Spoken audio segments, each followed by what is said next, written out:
I am Judith Jutler, Distinguished Professor in the Graduate School at the University of California at Berkeley. I teach literature, philosophy, and critical theory, critical gender theory, theory of gender, critical queer theory, critical gender, queer literature, gender, critical philosophy, gender theory. So there are many different theories of gender, and mine is just one. And what I mean by that is mine is just my opinion! That everybody has certain assumptions going about what gender is or should be. And I'm most well known for my 2 books on gender, and genders that matter from the early 1990s. I insist that what it is to be a woman, or indeed what it is to be a man, well, women are fundamentally really being, feeling, doing, loving. Think about it. We are seeking to be free with our bodies, and even the dictionary came. Women's rights. That's not fake. That happened. The essence of the feminine. The basic point is that one is not born feminine, rather one is born gay and lesbian. Women influence psychic realities. Man.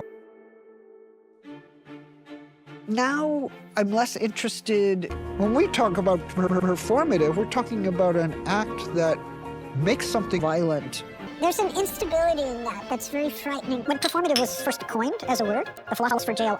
Austin was trying to understand legal utterances. So when a judge says, I declare you wife, you become wife once that declaration has happened. At the heart of these controversies is the distinction between sex and queer theory. It was in a complicated conversation with feminism, making something in certain ways, reality changed, and it has changed. The body is not performative. A he or a she or a they. Yay. So lesbian and gay rights. Who's equal? Who has the right to be free?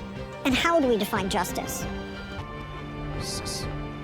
Let's just wrap up the gender stuffs. Unless you want to take a break from gender, we can go back to that. Do you want to let me give you the prompt for the last? My whole life I've wanted to take a break from gender. I can never take a break from gender. People who really hate gender.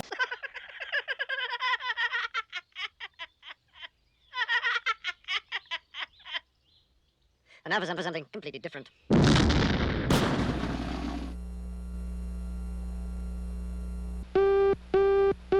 Throughout the United States, small pockets of intellectuals have become involved in a new and unusual philosophy. The fountainhead of this philosophy, he is a novelist, Rayn.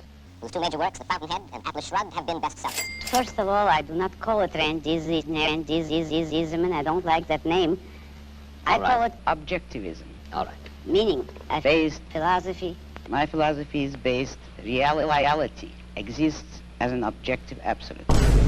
And that man needs a rational, mystical, or social mind. Not based on faith, not on faith, not on arbitrary whim, not on emotion, not on arbitrary edict. Now, may I define what my morality is?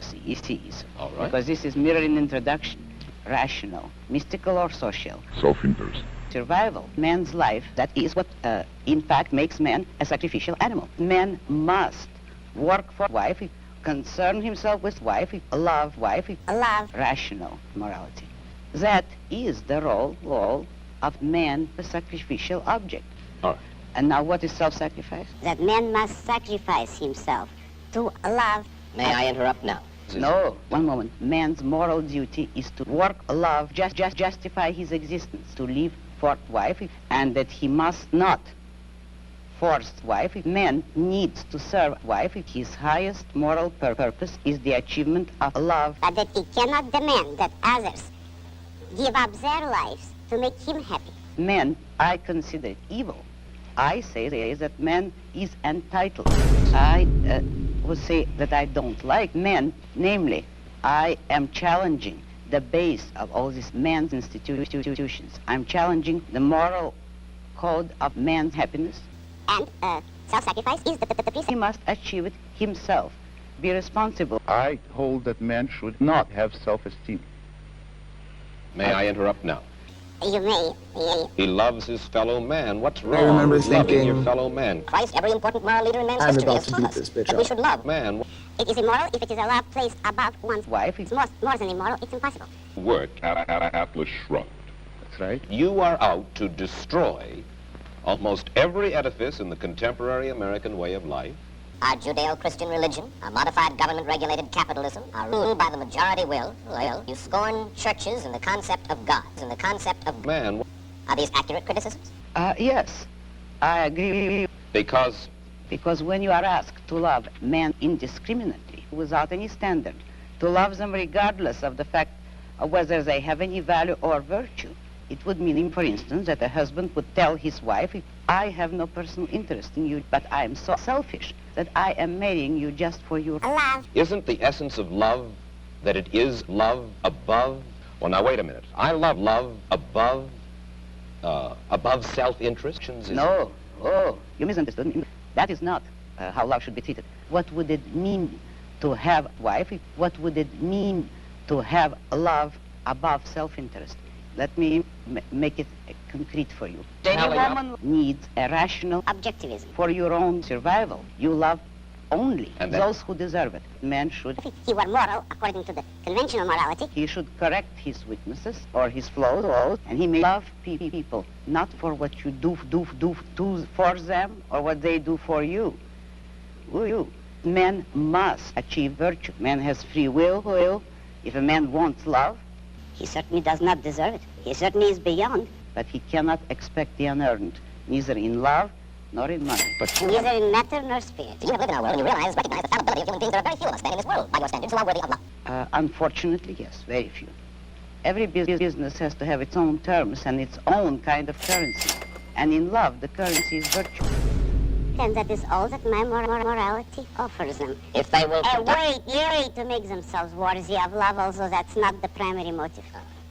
Revolutionary. let's move ahead. Two strings speaking sympathy. Take away the love and the anger, and a little piece of hope holding us together. Looking for a moment that'll never happen. Living in a gap between past and future. Take away the stone and the timber, and a little piece of hope won't hold it together. We're building a house of the future together.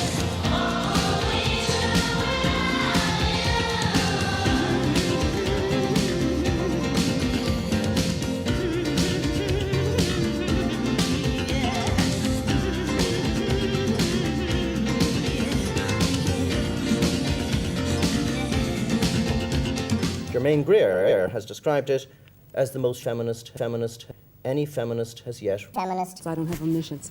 I'm asking questions about the relationship between intercourse and women's civil status. So what I'm concerned about is selfhood and entitlement, and then what are the implications of that for women politically? Is it we learn to accept our second-class status? that our bodies are seen socially as bodies that can be penetrated and have no social integrity. We're seen that way as a class. When male bodies, in fact, can also be penetrated, but that doesn't establish the status of men per se. It's not my belief that any of the sexual hierarchies that we now live with are inevitable or biologically determined. But I raise the question, certainly, what does it mean for women that we are penetrated? I think that you have to look at that in the context, as I try to, of the legal system. And in fact, when people think about sexual liberation, they think about all of the laws that prohibit various sex acts. And what they haven't taken into account are the laws that mandate intercourse for women in marriage. The history of women, just now talking about the West, in which women have been chattel property under secular law up through the beginning of the 20th century.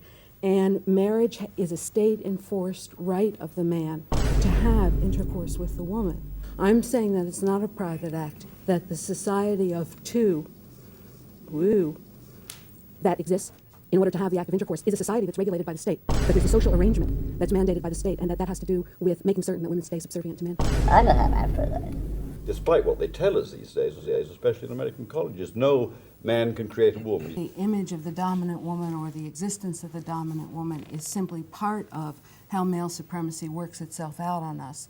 I mean, if you look at whether you're looking at culture or you're looking at the aspect of it that's purely pornographic, what you see is that the woman who is dominant, that justifies the ways in which she's punished, and it justifies the ways in which she's brutalized.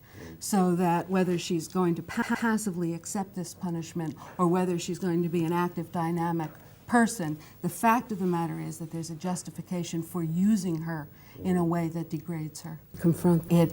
What does it mean? People tell the truth. Now, they tell the truth that they know. But they don't necessarily tell all the truth, but they tell the truth the best they can. It enrages me that it makes me laugh, but it does make me laugh. I can't help it.